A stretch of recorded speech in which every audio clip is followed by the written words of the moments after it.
The banging on my door at 3 in the morning isn't just loud, it's desperate. The kind of pounding that says someone's life is in danger. I jolt awake, my heart hammering in my chest, and for a moment I think I'm dreaming. But then it comes again. Bang, bang, bang. 3 heavy strikes that shake the frame. I grab my robe and rush down the stairs, my mind racing through possibilities. Fire, emergency. Has something happened to one of my grandchildren? I don't even look through the peephole before I unlock the door. And that's when I see him. My son David is standing on my doorstep, and he looks like he's been through hell. His shirt is torn at the collar. There's blood on his hands. I can't tell if it's his or someone else's. His face is pale, almost gray in the porch light, and his eyes are wild with something I've never seen before. Not just fear, terror. Mom, his voice cracks. Mom, I need to come in, please, right now. I pull him inside and lock the door behind us. My hands are shaking as I guide him to the living room couch. He's trembling so hard his teeth are chattering, and it's not cold outside. It's June. David, what happened? Are you hurt? Whose blood is that? He looks down at his hands like he's seeing them for the first time. It's mine. I punched a wall. Mom, He breaks down completely, putting his head in his hands. His whole body shakes with sobs that sound like they're being ripped out of his chest. Yeah, I haven't seen David cry since he was 8 years old and his dog died. Not when his father passed away. Not at his wedding. Not even when his children were born. Whatever's happening right now is destroying him from the inside out. David, breathe. Just breathe and tell me what's going on. He looks up at me, and his eyes are red and hollow. Mom, I've done something terrible. Jessica, he can't finish the sentence. Can't even say her name without his voice breaking. Jessica. His wife of 6 years, the woman I never quite trusted, though I could never put my finger on why. The mother of my 2 grandchildren, Emma and little Lucas, the successful businesswoman who runs a home healthcare company taking care of elderly people. What about Jessica? I ask, keeping my voice steady even though my heart is pounding. David wipes his face with his sleeve, smearing blood across his cheek. She's not who you think she is. She's not who I thought she was. God, Mom, I've been so blind, so stupid. David, you're not making sense. Start from the beginning. He takes a shuddering breath. Her business, the home care service, it's not what she says it is. She's not helping these people. He stops, closes his eyes. She's been drugging them, stealing from them, for years. The words hang in the air between us like smoke. I feel my blood go cold, but I force myself to stay calm. What do you mean, drugging them? The elderly people she cares for. She gives them medication that makes them confused, disoriented, and while they're out of it, she goes through their financial records. She forges signatures, transfers money, takes jewelry, valuables. She's stolen millions, Mom, millions of dollars from people who trusted her to help them. My mind is reeling, but I need to hear everything. How do you know this? Because she told me. His voice is barely a whisper. Tonight, she sat me down and told me everything. She said she needed my help with something big, the biggest job yet. He looks at me, and I see something in his eyes that makes my stomach drop. She wants to do it to you.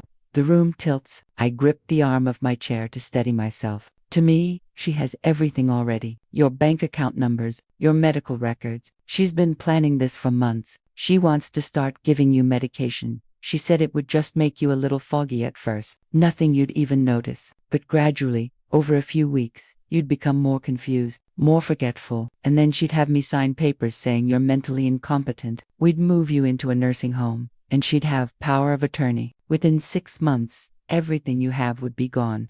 I can't breathe, can't think. This woman has been in my home. I've watched her children. I've made her dinner. And all this time, she's been planning to destroy me. David, why are you telling me this now? His face crumples again. Because I can't do it. I won't. When she told me her plan, when she showed me all the documents she'd already prepared with your information on them, Mom, I felt sick. I realized what kind of monster I've been living with, what kind of monster I almost became. Almost. He looks away, shame written across his features. I knew, not about you, but about the others. I suspected something was wrong about 6 months ago. I found documents in her office, saw transfers that didn't make sense, but I didn't say anything. I told myself I was wrong, that there had to be an explanation. And then tonight, when she told me the truth, I realized I'd known all along. I just didn't want to see it. The horror of what he's saying settles over me like a blanket. How many people has she done this to? I don't know. Dozens, maybe more. She keeps files on all of them. She's been doing it for at least 5 years, maybe longer. Some of them died, Mom. Some of these elderly people she was supposed to be caring for, they died while under her care. And I don't know if it was natural or if he can't finish that sentence either. Where is she now? Does she know you're here? No. She thinks I'm at a bar, thinking about her proposal. She gave me 24 hours to decide if I'm in or out. She said if I'm out, she'd do it anyway, but she'd prefer to have my help because you trust me. His voice breaks on the last word. She wants to use my relationship with you to destroy you. I stand up, my mind racing. Every instinct screams at me to call the police right now, to end this before it goes any further. But something makes me pause. Something in the way David is looking at me, like he's waiting for me to condemn him, like he expects me to throw him out and never speak to him again. David, I need you to be completely honest with me. Did you ever help her with any of it? He shakes his head violently. No, I swear to God, no. I suspected, but I never knew for sure until tonight. And I never helped her, never. I believe him. I can see it in his eyes. The horror, the guilt, the shame of knowing and doing nothing. He's not a criminal. He's a coward who married one. Okay, I say quietly. Okay, we need to think about this carefully. I'll testify against her. He says immediately. I'll tell the police everything. I'll wear a wire, whatever they need. I just need to know. His voice cracks again. I need to know you can forgive me for not seeing it sooner, for not protecting you. I sit back down and take his bloody hands in mine. David, you came here tonight. You chose me over her. That's what matters. The kids, he whispers. Emma and Lucas. They're going to lose their mother. They're going to know what she did. They're going to know their father did the right thing, even when it was the hardest thing he ever had to do. We sit there, in the pre-dawn darkness, my son and I, planning how to bring down the woman who is going to destroy us both. But there's something I haven't told David yet. Something that's going to shock him just as much as his confession shocked me. I already knew. Not about the confession he just made. I truly didn't know Jessica was planning to target me specifically, but I knew something was very wrong with Jessica's business. I've known for 3 months, ever since my bank called me about suspicious activity on my account. It started small, a charge for $50 I didn't recognize when I called to dispute it. The bank representative mentioned that someone had tried to access my online banking profile from an unknown device. They'd blocked it, but the IP address was local. The attempt came from somewhere in my own city. I changed all my passwords immediately and thought that was the end of it. But then, 2 weeks later, I received a notification that someone had requested a copy of my medical records. Not my doctor, someone claiming to be my healthcare proxy. But I don't have a healthcare proxy. I've never assigned one. That's when I got scared. That's when I did something I never thought I'd have to do. I hired a private investigator. His name is Marcus Webb, a retired police detective who now runs his own investigation firm. I found him online, read his reviews, and made an appointment. When I sat in his office and told him what was happening, he didn't look surprised. He looked concerned. Mrs. Harrison, he said, this sounds like the beginning of a financial exploitation scheme, usually targeted at elderly individuals. The person doing this is likely someone close to you, someone with access to your personal information. My first thought was Jessica, but I pushed it away. Surely not. She's family. She's the mother of my grandchildren. But Marcus asked me to make a list of everyone who had access to my home, my documents, my personal information. Jessica's name was on that list. Let me do some preliminary research, Marcus said. I'll look into her background, her business, her financial records, see if anything raises red flags. Give me 2 weeks. Those 2 weeks felt like 2 years. Every time Jessica came to visit, every time she smiled at me, I wondered if she was already planning how to steal from me. I felt paranoid, guilty for even suspecting her. Maybe I was wrong. Maybe I was becoming one of those suspicious elderly people who see threats everywhere. But then Marcus called me back. Mrs. Harrison, I need you to come to my office, and you might want to bring someone you trust with you.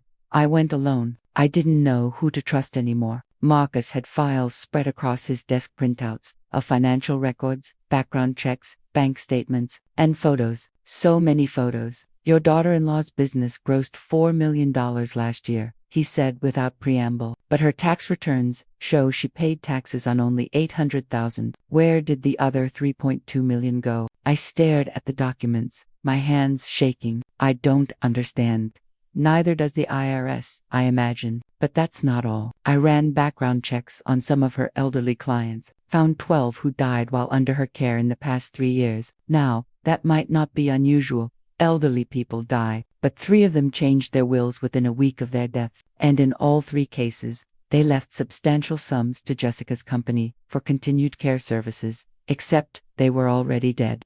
My blood ran cold. You think she killed them? I think she's been exploiting vulnerable elderly people for years, and I think she's very, very good at it. He slid another document across the desk. This is what really worried me. 2 months ago, someone used your social security number to apply for a credit card in your name. The application was denied because you already have good credit, and the algorithm flagged it as suspicious. But the billing address on that application, it's a P.O. box registered to your daughter-in-law's business. I felt like I was going to be sick. What do? You call the police, you file a report, and then you be very, very careful around Jessica Harrison. I did file a report, not with the local police, with the FBI. Because Marcus told me that elder financial abuse is a federal crime, especially when it crosses state lines, and some of Jessica's clients are from neighboring states. The FBI agent I spoke with was a woman named Sarah Chen. She was young, sharp, and she listened to everything I had to say without interrupting. When I finished, she was quiet for a long moment. Mrs. Harrison, we've actually been looking at your daughter-in-law's business for about 6 months now. We received a tip from a bank about suspicious transfers involving several elderly clients, but we haven't had enough evidence to get a warrant. What you're giving us, this could be the break we need. What happens now? Now you go home and act normal. Don't confront her. Don't let her know you suspect anything. We're going to put surveillance on her business, track her financial transactions, and build a case. It might take a few months, but we'll get her.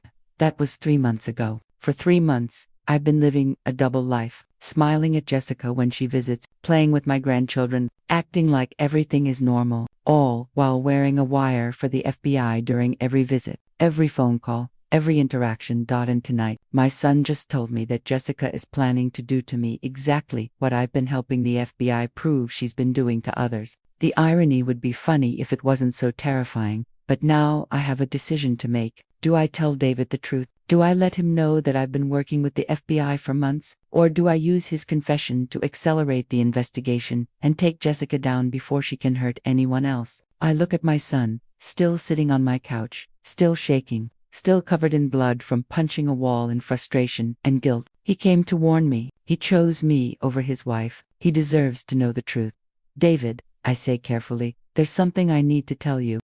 David's face when I tell him everything is a mixture of shock, relief, and something else, maybe vindication that his instincts were right all along. He listens without interrupting as I explain about the suspicious bank activity, the private investigator, the FBI investigation that's been ongoing for months. You've been wearing a wire, he asks, his voice barely above a whisper. Every time Jessica's been here, you've been recording her. Not recording that would be illegal without her consent, but documenting our interactions, yes, keeping detailed notes of everything she says and does. The FBI has been building a case against her, but they need more evidence. Specifically, they need proof of intent. They need to catch her in the act of trying to exploit someone, and now they can, David says slowly, understanding dawning in his eyes, because she's planning to target you, and I can testify about what she told me tonight.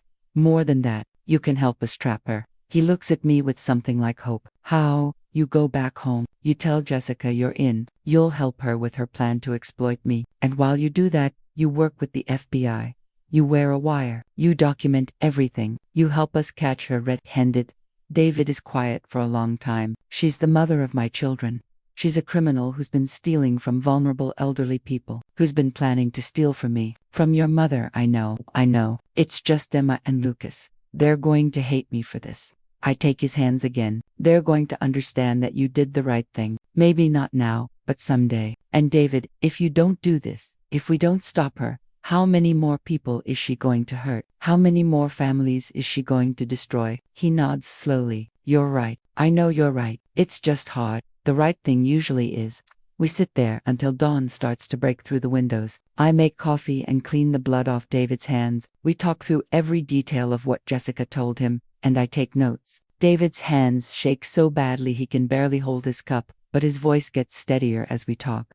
She keeps files, he says, in her office at home, a locked filing cabinet in the closet. She thinks I don't know about it, but I've seen her opening it. That's where she keeps all the records of her victims.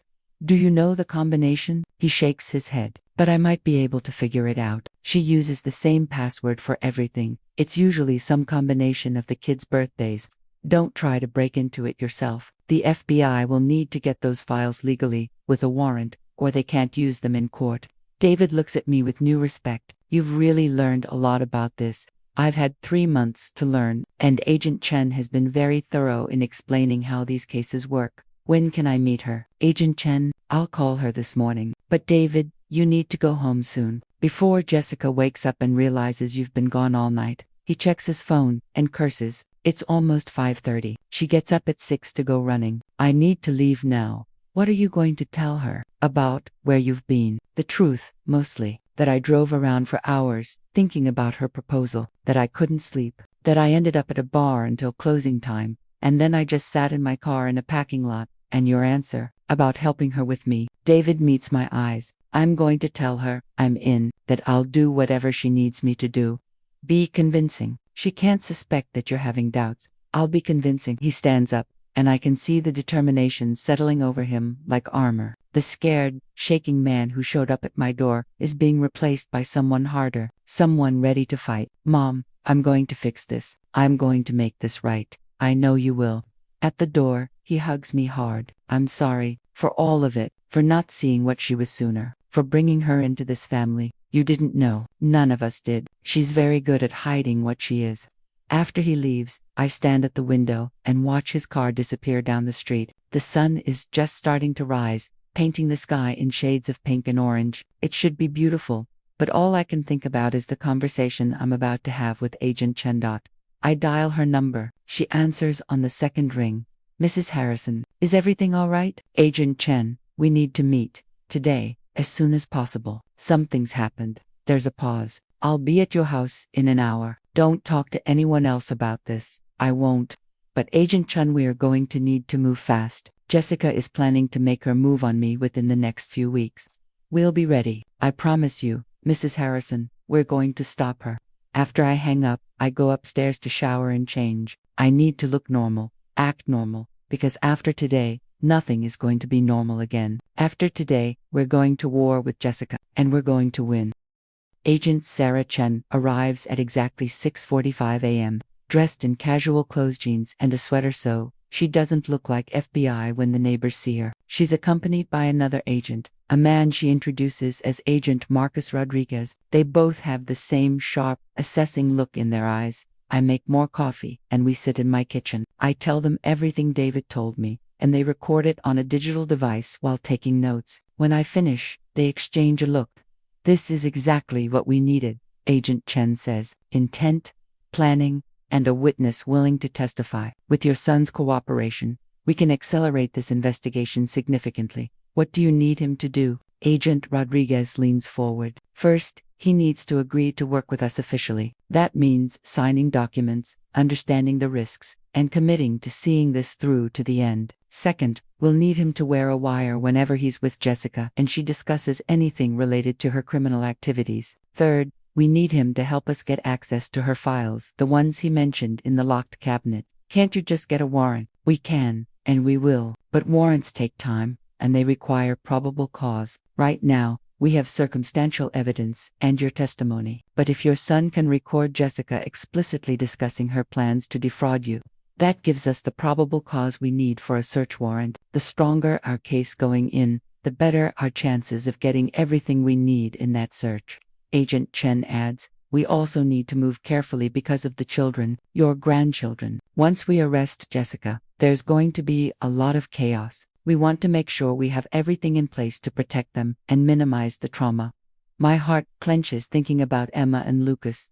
What happens to them when Jessica is arrested? That depends on your son. If he's cooperating with us and hasn't committed any crimes himself, custody would likely go to him. If he's charged as an accomplice, which we don't believe he should be based on what you've told us, then custody would go to next of kin. That would be you, assuming you're able and willing. Of course I'm willing. They're my grandchildren. Then we'll make sure that's documented. But Mrs. Harrison, I need you to understand something. Once we move on this, once we arrest Jessica and execute search warrants, your relationship with your son is going to be under intense scrutiny. Defense attorneys are going to argue that you manipulated him, that you turned him against his wife. It's going to get ugly. I don't care. We need to stop her before she hurts anyone else. Agent Rodriguez nods approvingly. When can we meet with your son? He's on his way home now. He's going to tell Jessica that he's in, that he'll help her. I can text him to come back here this afternoon when Jessica is at work. Do that. Tell him to come at 2 p.m. And Mrs. Harrison, don't discuss any of this over text or phone. Just tell him you need to see him. We have to assume Jessica might be monitoring his communications. The thought sends a chill down my spine. You think she's spying on him? I think she's a very careful criminal who's gotten away with this for years. She doesn't take chances. If your son suddenly starts acting suspicious, she's going to know something is wrong. After the agents leave, I send David a simple text. Need to see you at 2. Important. He responds immediately. Okay. The hours until 2 p.m. crawl by. I try to keep busy, cleaning, organizing, anything to keep my mind off what's coming. But I keep thinking about Jessica, the woman I welcomed into my family, the woman who smiled while planning to destroy me. How did I miss it? Were there signs I didn't see? Or was she just that good at hiding her true nature? At exactly 2 p.m., David pulls into my driveway. Agents Chen and Rodriguez are already here, having arrived through the back door so the neighbors wouldn't see. David looks exhausted, like he hasn't slept at all. Probably because he hasn't. David, these are FBI agents Chen and Rodriguez. They're leading the investigation into Jessica. David shakes their hands, and I can see him trying to compose himself, trying to look stronger than he feels. Mr. Harrison, thank you for coming. Agent Chen says, your mother has told us about your conversation this morning. We need to ask you some questions, and then we need to discuss how you can help us build a case against your wife. For the next 3 hours, they questioned David about everything. When did he first suspect something was wrong? What did he see? What did Jessica tell him? They're thorough, methodical, and David answers every question honestly. Sometimes his voice breaks. Sometimes he has to stop and compose himself, but he doesn't hold anything back. Finally, Agent Rodriguez says, Mr. Harrison, I'm going to be blunt. Your wife is running a sophisticated elder abuse operation. Based on what we've uncovered so far, we believe she's stolen somewhere between $5 and $8 million over the past 6 years. We believe she's exploited at least 30 elderly individuals, and we believe at least 3 deaths may be connected to her activities, though we don't have enough evidence yet to prove homicide. David's face goes white. Homicide. 3 of her clients died under circumstances that raised questions. 1 died from an overdose of medication. 1 died from a fall that may not have been accidental. 1 died from complications related to dehydration and malnutrition while supposedly under your wife's care. We haven't been able to prove she caused these deaths, but the pattern is concerning. Oh my God. David puts his head in his hands. I married a monster. Agent Chen's voice is gentler. You didn't know. She's very good at hiding what she is. But now you have a choice. You can help us stop her, or you can walk away and let her continue hurting people. David looks up, and I see something fierce in his eyes. What do you need me to do? The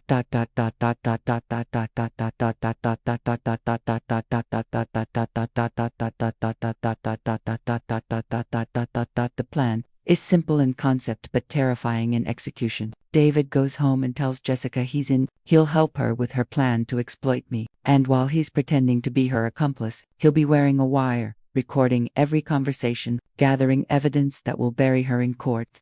The most important thing, Agent Chen explains, is that you act natural. If Jessica suspects for even a moment that you're working against her, this whole operation falls apart. Worse, she might run, or she might destroy evidence. How long will this take? David asks. How long do I have to pretend? Hopefully no more than 2 weeks. We need recordings of her explicitly discussing her criminal activities. We need her to tell you specific details about past victims. And ideally, we need her to take some action toward defrauding your mother, something we can catch on camera or audio. You want her to actually try to drug my mother? No, Agent Rodriguez says firmly. We'll intervene before it gets to that point. But we need her to prepare, to get the drugs ready, to forge documents, to take concrete steps toward the crime. That's what will make the case airtight. David looks at me. Mom, are you okay with this? with being bait. I'm 72 years old. I've lived a full life. If I can help catch a predator who's been hurting vulnerable people, then yes, I'm okay with it. You won't be in any real danger, Agent Chen assures me. We'll have surveillance on you at all times. If Jessica tries anything, we'll intervene immediately. The wire they give David is incredibly small, just a tiny device that clips to the inside of his belt, with a microphone so small it's almost invisible. They show him how to activate it, how to check that it's recording, and how to signal if he needs help. If you're in danger, if Jessica becomes suspicious, if anything goes wrong, you say the phrase, "I need to call my brother." You don't have a brother. So we'll know that's the distress signal. We'll have agents close by at all times, ready to intervene.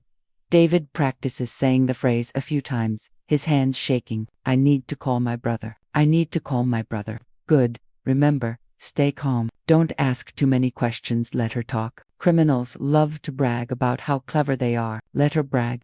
Before David leaves, I pull him aside. Are you sure you can do this? No, but I'm going to do it anyway. He hugs me tight. I love you, Mom. I love you too. Be careful. After he leaves, Agents Chen and Rodriguez set up a monitoring station in my spare bedroom. They have equipment that will let them listen to every conversation David has while wearing the wire. They can't be with him physically without raising suspicion, but they'll be listening, ready to move if something goes wrong. What do I do now? I ask. You live your life normally. If Jessica calls you, act natural. If she visits, be pleasant. Don't give her any reason to think you suspect anything. That night, I barely sleep. I keep thinking about David, going home to that house, lying next to that woman, pretending everything is fine. How do you sleep next to someone when you know they're a monster? The next morning, Agent Chen comes into the kitchen where I'm drinking coffee. We got our first recording last night. My heart jumps. What did she say? Chen plays the audio for me. It's David's voice, then Jessica's. The sound quality is surprisingly good. David, I've thought about what you said, about your plan for my mom. I'm in. Jessica, you're sure? Because once we start this, there's no going back. David, I'm sure. Just tell me what you need me to do. Jessica, first, we need to get her to sign a power of attorney, medical and financial. You'll tell her it's just good planning, in case something happens to her. Once we have that, the rest is easy. David, and the medication. What exactly are you going to give her? Jessica, a combination of benzodiazepines and It'll make her confused, disoriented. She seems like she's developing dementia. After a few weeks, we'll have her evaluated by a doctor one I've worked with before, who'll confirm she's not competent to manage her own affairs. David, and then, Jessica, then we move her to a care facility. Nothing too nice, somewhere cheap. And we start liquidating her assets. The house, the savings, the investments, should be close to 800,000, based on what I've found. David, Jesus, Jessica, don't get squeamish on me now. This is what we do. This is how we survive, how we build wealth. Your mother's going to need care eventually anyway. We're just speeding up the timeline. The recording ends. I feel sick. Agent Chen looks at me with sympathy. Mrs. Harrison, I know this is hard to hear, but this recording alone might be enough for an arrest warrant. She's admitting to conspiracy to commit fraud, elder abuse, and possibly false imprisonment.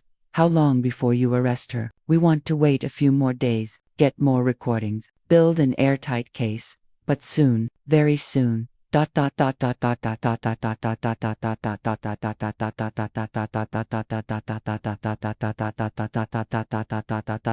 Over the next week, David records 5 more conversations with Jessica. Each one is more damning than the last. She talks about past victims' names, dates, amounts stolen. She brags about how she's never been caught, how she's too smart for the authorities. She explains her entire system, in detail.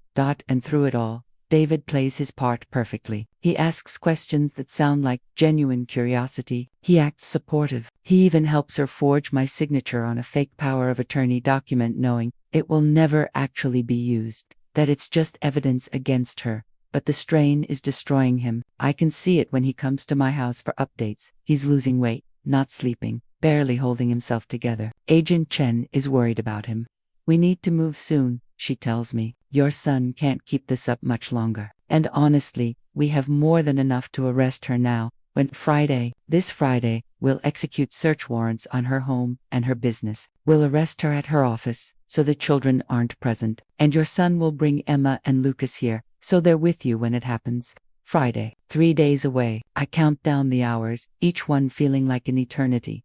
On Thursday night, David records one final conversation with Jessica. This one is different. This one is about me, specifically about how and when they'll start drugging me. Jessica has the medication ready. She's planning to start this weekend, when David brings the kids over for their usual Sunday visit.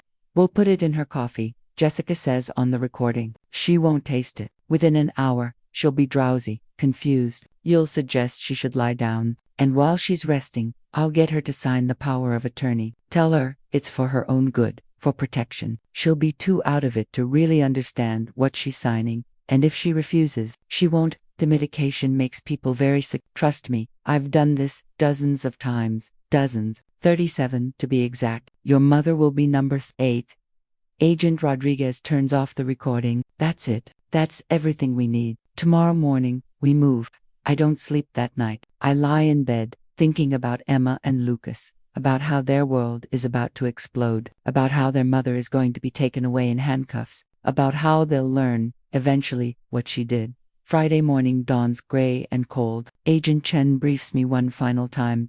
We'll arrest Jessica at 9 a.m. at her office. Simultaneously, we'll execute search warrants at her home office and her business location. Your son will pick up the children from school at 8:30. He's already arranged it. Told the school they have a dental appointment. He'll bring them here. You need to keep them occupied. Keep them calm. Don't tell them what's happening until we give you the okay. What do I say if they ask where their mother is? Tell them she had an important meeting, that she call later. We'll have child psychologists standing by to help explain things to them, but we want to wait until after the arrest is complete. At 8:15, my phone rings. It's David. I've got the kids. We're 5 minutes away. Mom, I don't know how to do this. I don't know how to act normal when everything is falling apart. You just love them. That's all you can do. Just love them and keep them safe. Emma and Lucas burst through my door at 8:30, full of energy and questions. Grandma, Dad said we could skip school today. He said we get to spend the whole day with you. I hugged them both, holding on maybe a little too long. That's right, sweethearts. We're going to have a special Grandma Day. David meets my eyes over their heads. He looks terrified, but he's holding it together. For them, I have to go run some errands. I'll be back in a few hours. Okay, Daddy. Emma is already pulling out the art supplies I keep in the cabinet for them. Lucas is heading for the toy box. They have no idea that in 30 minutes, their entire world is going to change forever. Agent Chen is in the spare bedroom with her equipment, listening to the coordinated operation unfold through her earpiece. I can hear her speaking quietly, confirming positions, giving orders. At exactly 8:55, she comes out. They're moving in now. Your son is on his way to the office. He wanted to be there when they arrest her. I'm making pancakes with the kids when it happens. Emma is telling me about a book she's reading. Lucas is stealing chocolate chips from the bowl. Everything is so normal, so innocent. And somewhere across town, their mother is being arrested for crimes that will put her in prison for decades. My phone buzzes with a text from David. Just one word. Done. I close my eyes for a moment, sending up a prayer for those 2 children laughing in my kitchen. Then I flip another pancake and ask Emma about her book. Agent Chen stays for another hour, monitoring the situation. The search of Jessica's office has turned up exactly what they expected: files on dozens of victims, forged documents, detailed records of stolen money. The evidence is overwhelming. We found 3 filing cabinets full of records, Chen tells me quietly while the kids are watching TV. She documented everything, every victim, every dollar stolen, every medication administered. It's like she was keeping trophies. Why would she keep records? Doesn't that seem risky? Narcissism. She thought she was too smart to get caught, and she wanted proof of her own cleverness. It's not unusual with criminals like this. They can't resist documenting their successes. At noon, David returns. He looks like he's aged 10 years overnight. The kids run to him, and he picks them both up, holding them so tight that Emma protests she can't breathe. Daddy, you're squishing us. He sets them down but keeps his hands on their shoulders, like he needs to physically hold on to them. Hey, kiddos, can you go play upstairs for a bit? Grandma and I need to talk. But we're watching our show. You can finish it later. Please, Emma. Take your brother upstairs. Something in his tone makes Emma obey without further argument. She takes Lucas's hand and leads him upstairs, looking back with worried eyes. When they're gone, David collapses onto the couch. She's denying everything, saying we set her up, that I'm manipulating you against her because I want your money for myself. The evidence will speak for itself. They found files on 39 victims. 39 mom, 8 are dead. The oldest was 9, the youngest was 67. His voice breaks. How did I live with her for 6 years and not see what she was? Agent Chen speaks up from where she's been standing quietly. Because she's a sociopath, Mr. Harrison. She has no empathy, no remorse. She's very good at mimicking normal human emotions, but she doesn't feel them. You're not the first person to be fooled by someone like her, and you won't be the last. What happens now? I ask. She's been arraigned. Bail was set at $2 million. She can't make it. She'll be held pending trial. We've seized her business assets, her bank accounts, everything. The victims' families are being notified. It's going to be a major case, probably national news by tonight. David puts his head in his hands. The kids. How do we tell the kids? We have a child psychologist standing by, Chen says. Dr. Rachel Morrison. She specializes in helping children process trauma. She can be here in 20 minutes if you're ready. I'll never be ready, but we have to do it. David looks at me. Will you stay with us while we tell them? Of course. Dr. Morrison arrives at 1 p.m. She's a kind-faced woman in her 50s with warm eyes and a gentle voice. She talks with David and me first, explaining how to approach this with the children. Keep it simple. Keep it 7 and 5. They don't need all the details. They need to know that their mother did something wrong, that she hurt people, and that she's going to be away for a while. They need to know it's not their fault. And most importantly, they need to know they're safe and loved. We call the kids downstairs. They sense something is wrong immediately. They've been sensing it all day. In the too careful way the adults have been acting. Emma, Lucas, come sit down, David says. We need to talk about something important. Emma's face is already worried. Is Mommy okay? David takes a shaky breath. Mommy is safe, but she's not coming home for a while. She did some things that were wrong, things that hurt other people, and the police had to take her to jail.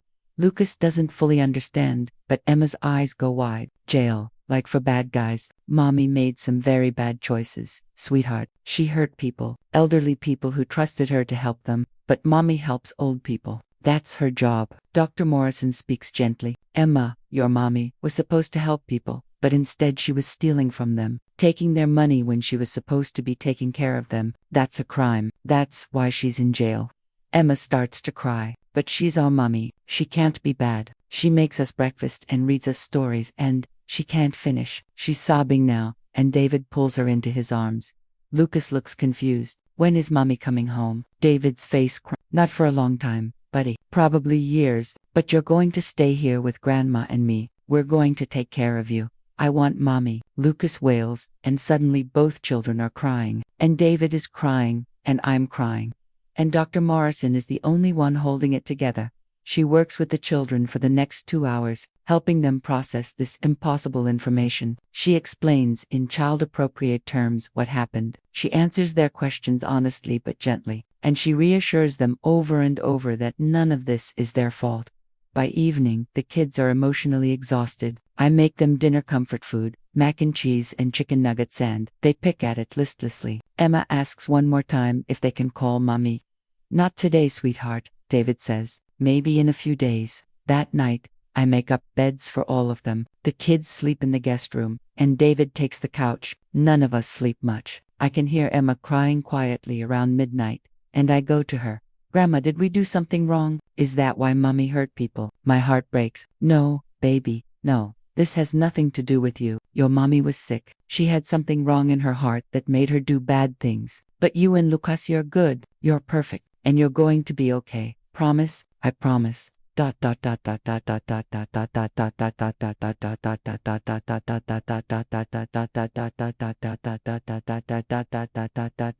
next morning, Jessica's arrest is all over the news. Local healthcare provider arrested in massive elder fraud case. The story includes her photo, details about the charges, and interviews with some of the victims' families. One woman's daughter speaks through tears about how Jessica stole her mother's entire life savings, $200,000, while her mother was dying of cancer. I turn off the TV before the kids see it. But Emma's school is going to know. Her friends' parents are going to know. Everyone is going to know that her mother is a monster.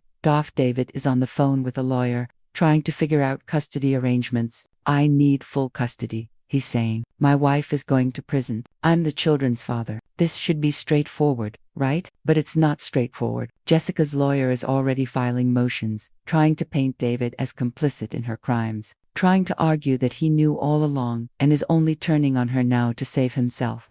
They're going to drag you through the mud. David's lawyer warns him. They're going to make this ugly. Are you prepared for that? I don't care what they say about me. I just need to protect my kids. The FBI continues to investigate. More victims come forward, people who didn't even realize they'd been victimized until the news broke. The total number of victims climbs to the total amount stolen climbs to $9 million. And then the worst news comes. Agent Chen visits me a week after the arrest. Mrs. Harrison, we've been investigating the 3 deaths I mentioned. We had the bodies exhumed and 2 were natural causes. But the third woman named Dorothy Chen, no relation to Mishi, died of an overdose of morphine, a dose so large it could only have been intentional, and Jessica was the last person to see her alive. Murder, I whisper. Yes, we're adding murder charges. If convicted, she's looking at life in prison without parole. I think about Emma and Lucas upstairs, playing with blocks, trying to have a normal afternoon. Their mother is a murderer. How do you explain that to children? The trial is set for 6 months away. In the meantime, David is awarded temporary full custody. Jessica is allowed 1 supervised phone call per week with the children, but Emma refuses to talk to her. Lucas asks when mommy is coming home, and Jessica tells him soon, lying even now. We settle into a new normal. David moves into my house with the kids. It's crowded, chaotic, but it works. Emma starts therapy to process what happened. Lucas is too young to fully understand, but he has nightmares, and I watch my son transform. The man who came to my door at 3 a.m., broken and scared, slowly becomes someone stronger. He testifies before the grand jury. He sits down with victims' families and apologizes. Even though it wasn't his fault, he volunteers with an elder advocacy group, using his experience to help others recognize the warning signs of financial exploitation. I enabled her by ignoring what was right in front of me. He tells one victim's daughter, I'll spend the rest of my life trying to make up for that. Jessica's trial begins on a cold January morning. David and I both have to testify. The prosecutor walks me through my testimony, how I suspected something was wrong, how I hired the investigator, how I worked with the FBI.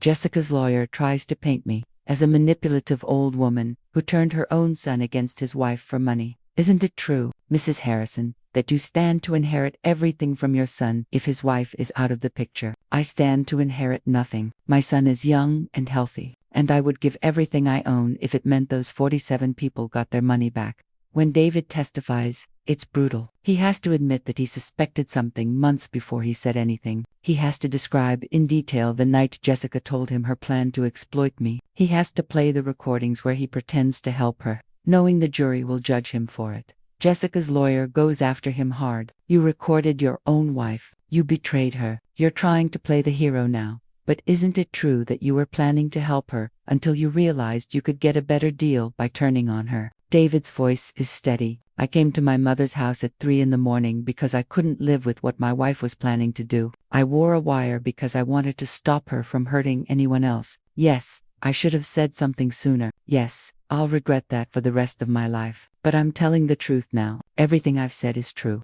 The jury is out for 3 days. When they come back, Jessica is convicted on all counts. 47 counts of elder fraud, conspiracy to commit fraud, identity theft, forgery, and first-degree murder. The judge sentences her to life in prison without possibility of parole, as she's led away in handcuffs. Jessica looks at David one last time. She doesn't look angry or sad. She looks cold, empty, like she never felt anything at all. Outside the courthouse, victims' families thank us. Some are angry it took so long. Some just want closure. One elderly man who lost $50,000 to Jessica shakes David's hand. Your boy did good, he tells me, took courage to stand up against his own wife. You raised him right. 2 years after that night, when David banged on my door at 3 a.m., we're still picking up the pieces. Emma is 9 now, in therapy. doing well in school but struggling with anger issues. Lucas is 7, with only vague memories of his mother, which might be a blessing. David never remarried. He says he doesn't trust his judgment anymore, doesn't trust himself not to be fooled again. He works as a consultant for the FBI now, training agents to recognize signs of elder financial exploitation. He speaks at conferences. He tells his story over and over, hoping to prevent other families from going through what we went through. And me. I'm 74 now, still in my own house. Though David and the kids live with me, we're a strange little family, grandmother, son, and grandchildren, bound together by trauma and survival. Sometimes I think about that night, about the banging on my door, about David standing there, bloodied and broken, confessing something that made my blood run cold, about the choice he made in that moment to save me instead of protecting his wife. That choice cost him everything: his marriage, his sense of security, his belief that he was a good judge of character. But it also saved 47 people from losing everything they had. It put a murderer in prison. It protected his children from growing up with a monster as a mother. The FBI recovered about $4 million of the stolen money. It's being distributed to victims and their families, though many will never get back everything they lost. Jessica's house was sold, her business liquidated, every asset seized and distributed. Emma asks sometimes if they can visit her mother in prison. David always says the same thing: when you're older, if you still want to, we'll discuss it. So far, she hasn't asked again. Last week, Agent Chen came by for dinner. She does that sometimes. She and David became friends during the investigation. Over dessert, she told us about a new case she's working on. Another home healthcare provider suspected of exploiting elderly clients. We're using techniques we developed during Jessica's case. She said, your case helped us build a whole new protocol for investigating these crimes. You probably saved dozens of people from being victimized. David was quiet for a long time after she left. Finally, he said, do you think it was worth it, Mom? Everything we went through. I thought about the victims who got some of their money back, about the families who got justice, about Emma and Lucas, who would have grown up thinking their mother's crimes were normal if we hadn't stopped her. Yes, I said, it was worth it. That night, I couldn't sleep. I went downstairs and found David sitting in the dark, staring at nothing. Can't sleep either, I asked. I keep thinking about that night, when I came here at 3 a.m. What would have happened if I hadn't come, if I'd gone along with her plan? But you didn't. You made the right choice. Did I, though? My kids don't have a mother. They have a father who helped put her in prison. Your kids have a father who protected them, who protected me, who protected 47 other people from being victimized. That's what they'll understand when they're older. I hope so. God, I hope so. We sat in silence for a while. Then David said, she wrote me a letter. From prison, her lawyer forwarded it. What did it say? That she never loved me, that I was always just part of her cover, a way to look normal. She said the only mistake she made was telling me about her plan for you. She should have just done it and not told me until after. My blood ran cold again, just like it had 2 years ago. She has no remorse.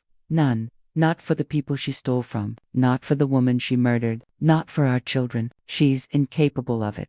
He pulled the letter from his pocket and handed it to me. Read the last part. I read it. Jessica had written, the funny part is, I almost got away with it. If you'd been just a little weaker, a little more selfish, you would have helped me, and we'd both be rich right now instead of you playing hero for the FBI.